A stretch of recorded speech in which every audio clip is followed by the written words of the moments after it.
It's Wednesday night, and I almost realized I forgot to record a Wednesday night Ramble video. So, congratulations! Here's my Wednesday night Ramble video for the week. So, as you guys know, I switched brokerages about 2 weeks ago, and it's been good so far. I mean, it's nice to be able to go into an office and talk to people, and actually going in any kind of office and having that collab with people is always fun. I used to work in an office back in the day when I did drafting, and when I started out and I got my degree, I worked for this industrial parts washer company, and it was such an easy job. Like, the only problem was this is like early 2000, 2001, and I mean, it's like, now what are they going to do?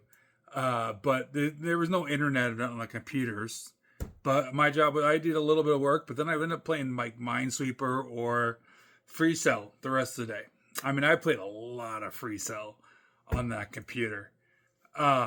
And that's just what I did, because I mean, I didn't have much to do. I got my job done, and a salesperson would come and, hey, I need this fancy drawing, and do that. And then back in the days of, what was it, Windows 2000? Yeah, Windows 2000, which wasn't a bad operating system. I was always a fan of Windows XP. That was a good one. Windows Vista kind of ruined that.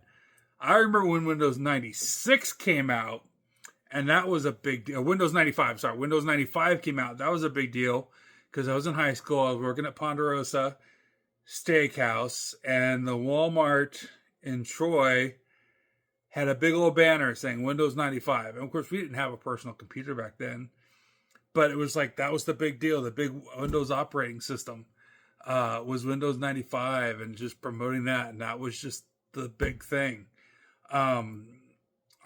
I'm sure I had used it in college at one of the computer labs. There's something for you kids. Look up a computer. Computer labs aren't a thing anymore, like LAN parties. And you haven't lived. It's like TVs. You haven't lived until you play GoldenEye on a 16-inch TV against 3 other players where your screen is, actually, they kind of do now, because phones are pretty much the phone screen size. I mean, you're playing pretty much the phone screen size, the same size as the window you would play with. You played Bond, but there's just you by yourself compared to back then. You had buddies you played with, and that was always a good time. I don't get people who play these big games on their phones. Mobile games are one thing, but I know people who play like Minecraft on their phone or what. Like, I don't know how you do that. That's just so crazy. But it's just you just do it. You get used to it. And that's just what it is. But yeah, I mean, I don't know why I never made the connection.